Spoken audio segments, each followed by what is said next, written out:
Alright, so we're gonna be reacting to Larry Wheels being diagnosed with Rhabdo.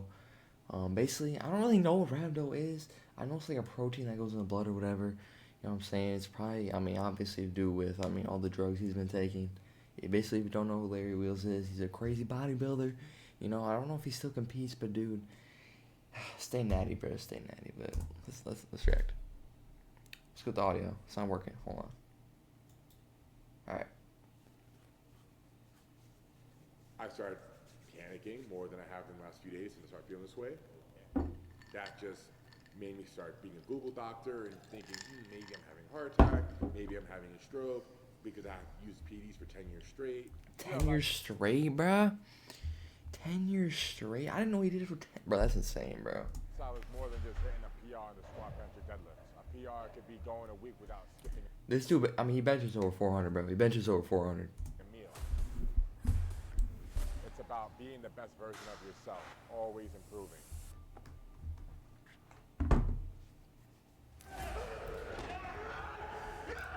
The dude's a freak, though.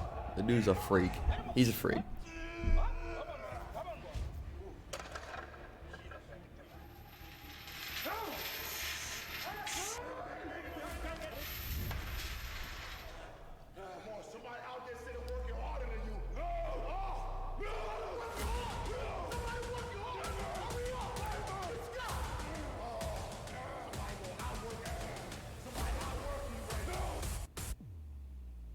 You versus you.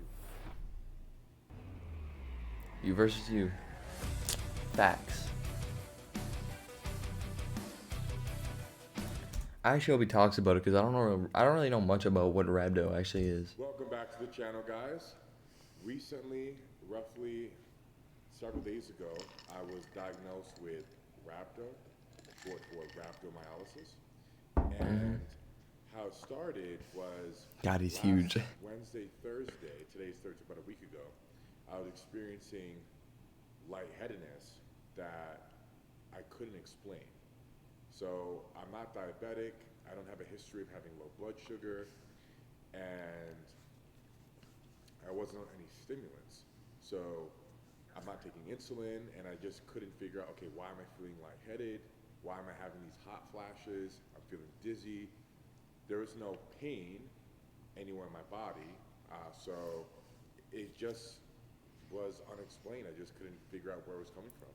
Now, to give you guys some context, last week was a very busy travel week. I went to Arizona, Phoenix, partied a little bit in Scottsdale, had some drinks. Then I went to Vegas shortly after, a couple days later, partied a little bit, had some drinks, and this is totally out of my usual routine. It was actually a work trip, and they took me out a couple of times, both in Phoenix, Arizona, and Vegas. And I didn't want to pass up the opportunity because I only go out and have a drink when I'm out of my home state. So if I'm traveling and I get invited out to have a drink, I'm not going to be a party pooper. I'll tag along, have a good time. But never did I ever drink 2 to 3 times in a week. So I'm thinking between that and the car accident that I had about a week prior is what may have triggered the Rhabdo. So anyways, back to how I was feeling about a week ago on Thursday.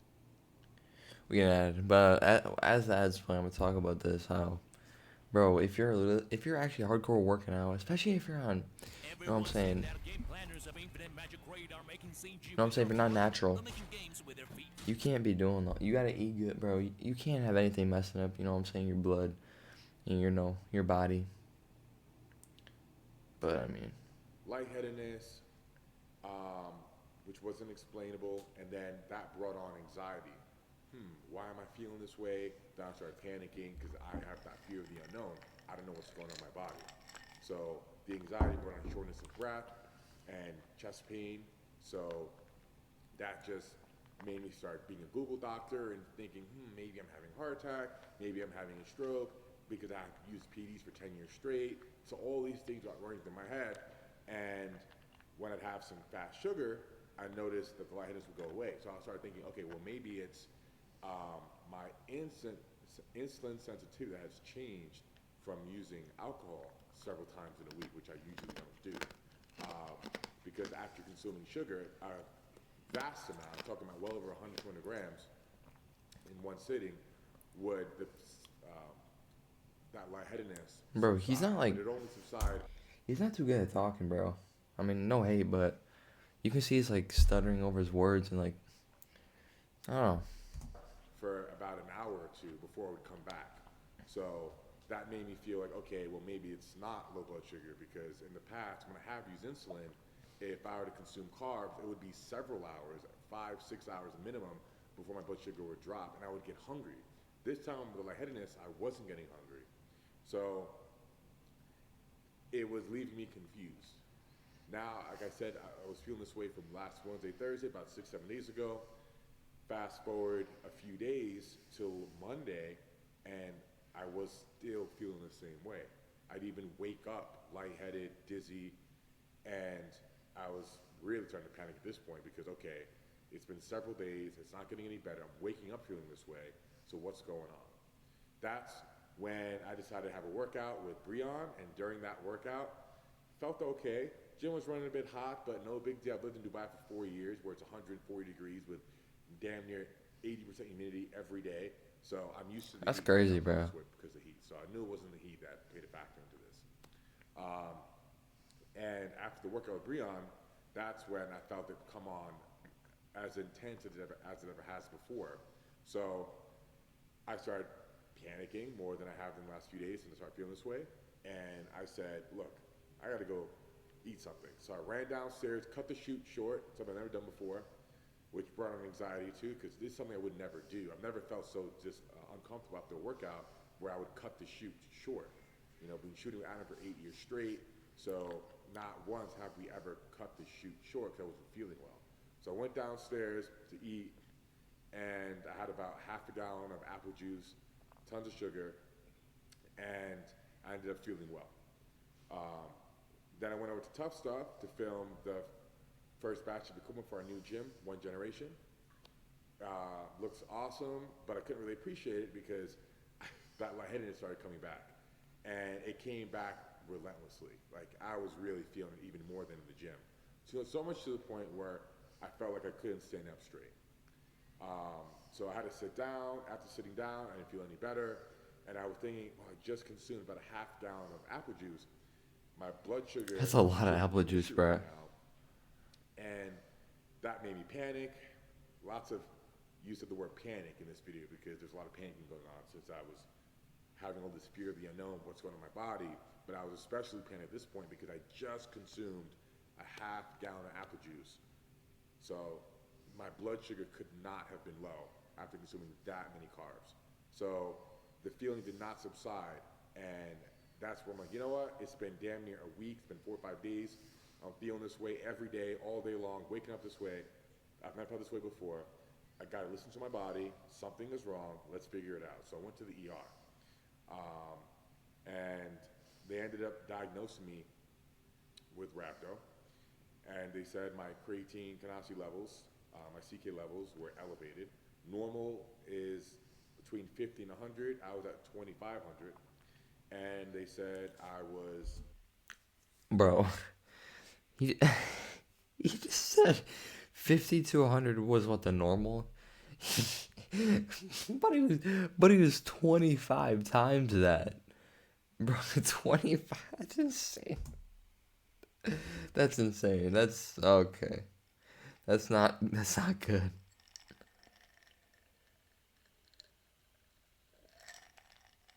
Is he gonna load or what are we doing? Okay. At risk for kidney damage, if not failure. And if you want to learn more about Rhabdo and what it does to your body, please feel free to Google it and see what professionals have to say about it. Even my understanding of it is very limited. I just know what they told me, and they basically told me, look, you got to stay here in the hospital, take this IV with some fluids, get rehydrated. And You don't even know what it is. overnight, and they discharged me once my levels dropped enough where they felt I was safe to leave. And ever since then, I've just been overhydrating, with noon tabs and lots of water.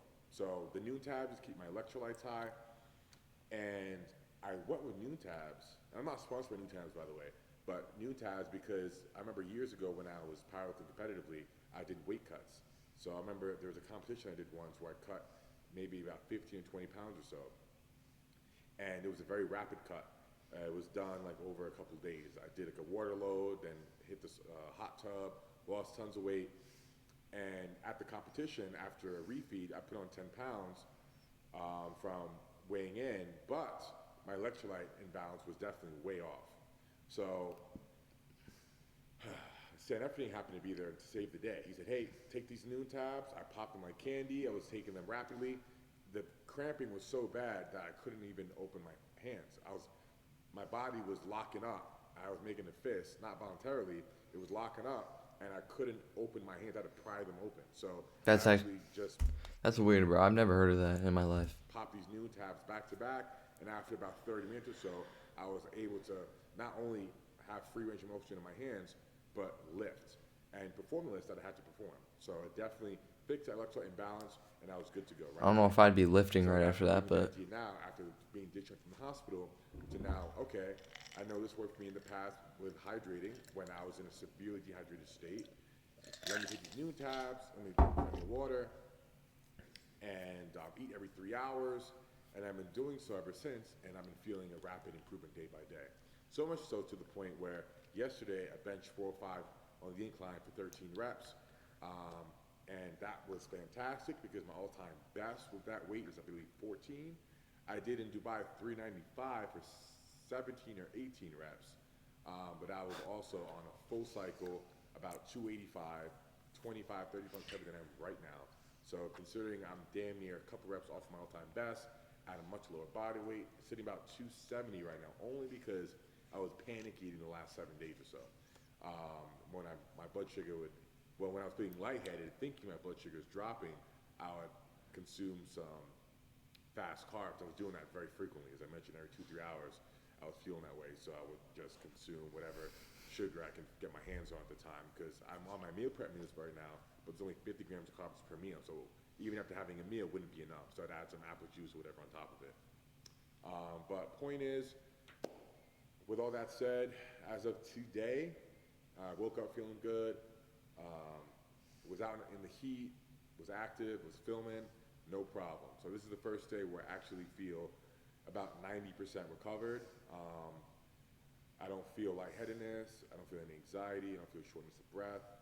I feel like I'm just about back to normal. So for all those who have been concerned, thank you for your attention and care, and for all the get well wishes, it's much appreciated. And I'll keep you guys updated with my recovery, but I'm just about 100% back to it. And yeah, thanks for watching. alright, so that was Larry Wheels being diagnosed with Rhabdo. I really hope he's good, bro. I really do mess with Larry Wheels. He's a freak, bro. I mean, he said he did what, 405 with 13 reps. I mean, obviously he's crazy on, on drugs, but I mean, he competes, so I think he competes, obviously, so he's getting a lot out of it, but I personally never mess with that, but that's just me. I'm not him. So if you enjoyed this video, make sure you leave a like and subscribe, and I just hit my elbow. Peace out.